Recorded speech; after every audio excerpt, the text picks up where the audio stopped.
கேவலன் மாதிரி ஒரு புருஷன், சாரி கோவலன் மாதிரி ஒரு புருஷன். 2 வருஷங்க கூட இல்ல, எங்கேயோ போயிட்டு வந்திருக்கான், யாருக்கோ புள்ள பெத்துட்டு வந்திருக்காங்க.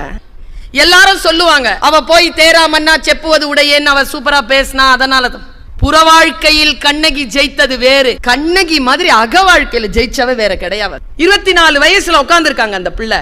வான உடனே டக்குன்னு வந்துடுறான் கிளம்பி. இது மனசுல போட்டு கொடாஞ்சிக்கிட்டே இருக்கு கோவலனுக்கு. 12 வருஷம் கழிச்சு வந்தோம், திட்டல, அடிக்கல, அழல, சண்டை போடல, வான உடனே வந்துட்டா. புரியவே இல்லைங்க அவனுக்கு.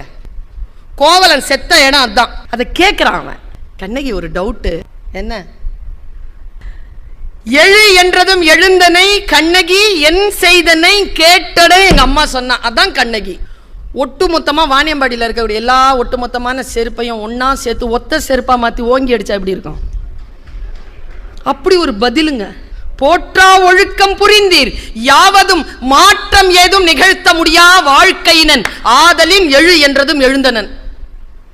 மாத்த முடிஞ்சுதான் என் வாழ்க்கைய? கேடு கெட்ட வாழ்க்கைய நீ வாழ்ந்துட்ட, உன் வாழ்க்கை என்னால மாத்த முடிஞ்சுதா? என் வாழ்க்கை உன்னோட இருக்குதே, எனக்கு வேற சாய்ஸ் இல்லையே, அதான் வந்தேன். இது சொன்னா பாருங்க, அங்க விதிர்விதிர்த்து போனதுதான் அவன் விதி. கோவலனை கொன்றது கோவலனின் தீ ஒழுக்கம் கிடையாது, கண்ணகியின் நேர்மை.